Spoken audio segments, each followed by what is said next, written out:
Sir Koteswara garu, 2 days back ఏమో CBI ఇక no further investigation needed unless specifically Supreme Court asks us to do అని చెప్పేసి మీరు చెప్తే తప్ప ఇంక మళ్ళీ మేము చేయడానికి అయితే ఏం లేదు అని చెప్పేసి చెప్పటం.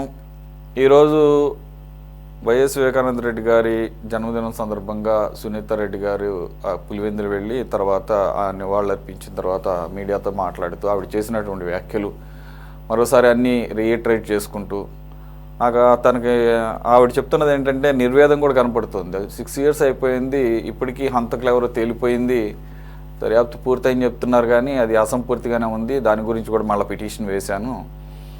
ఈ పరిస్థితుల్లో చనిపోయినప్పుడు ఎటువంటి పరిస్థితులు ఉన్నాయో ప్రస్తుతం పులివెందుల్లో కూడా అటువంటి ఒక సెన్సిటివ్ ఎన్విరాన్మెంటే ఉంది, ప్రమాదకర పరిస్థితులే ఉన్నాయి అని చెప్పేసి తన తల్లిగారే తనతో చెప్పారు.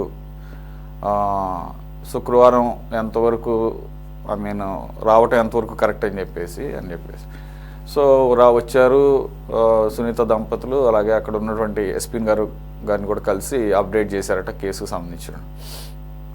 సార్ నిజంగానే మరి నిందితులలో ముఖ్యంగా వినపడినటువంటి అవినాష్ రెడ్డి ఎంపీగా ఉన్నప్పుడు ఆయన్ని అరెస్ట్ చేయడానికి 3 రోజులు సర్కస్ ఏదో ఆపసోపాలు పడింది, నటించారనుకోవాలేమో నిజం చెప్పాలంటే. సిబిఐ అరెస్ట్ చేయకుండా డ్రామాటిక్గా హైదరాబాద్లో అరెస్ట్ చేసినట్లుగా చూపించి పేపర్ మీద బెయిల్ కూడా అదే రోజు ఇచ్చేసామని చెప్పేసి చెప్పడానికి కూడా మనం చూసాం.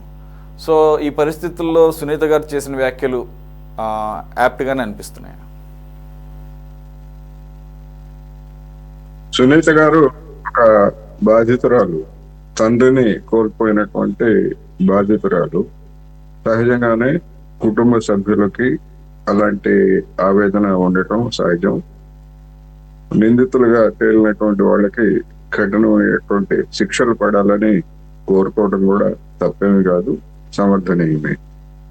అయితే మన న్యాయ వ్యవస్థలో లేదా మన దర్యాప్తు సంస్థల యొక్క తీరుతెన్నుల్లో ఉన్నటువంటి లోపాలు ఇవన్నీ కూడా మనకి తెలిసిందే.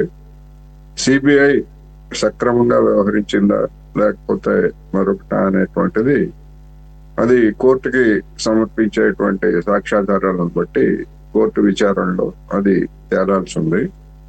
ఇప్పుడు మరి సునీత గారు మళ్ళా సక్రమంగా లేదు దర్యాప్తు అని చెప్పినటువంటి పిటిషన్ తర్వాత సిబిఐ ఇంకా మేము చేయాల్సింది ఏమీ లేదు అని చెప్పిందా, లేకపోతే మేము చేయాల్సింది ఇంకా ఏమీ లేదు అని చెప్పిన తర్వాత మళ్ళా సునీత గారు పిటిషన్ వేశారా అనేది నాకు కాస్త కన్ఫ్యూజన్ గా ఉంది.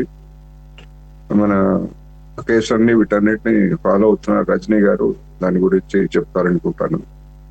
అందువల్ల ఒకవేళ అదే కనుక ఎట్లయితే ఇప్పుడు మళ్ళా వాళ్ళు సుప్రీంకోర్టులో ఉంటుంది. మరి సుప్రీంకోర్టు అమెరికా ఆదేశిస్తుందా లేదా అనేటువంటిది చూడాల్సి ఉంది.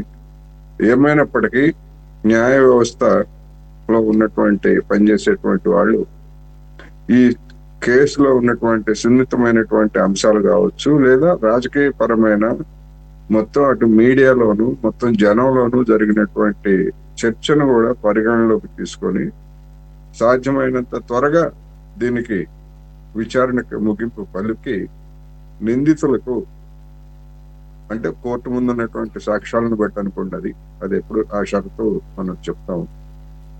సాధ్యమైనంత త్వరగా దాన్ని ముగించి నిందితులకు శిక్షలు వేయాలనేది మనం ఈ సందర్భంగా చెప్పుకోవడం తప్ప సునీత గారు ఆమె మరింత ఆవేదన చెందిన మీడియాతో మాట్లాడినా లేకపోతే ఇంకోటి అయినా కానీ చేయగలిగింది ఆమె గరిష్టంగా చేశారు.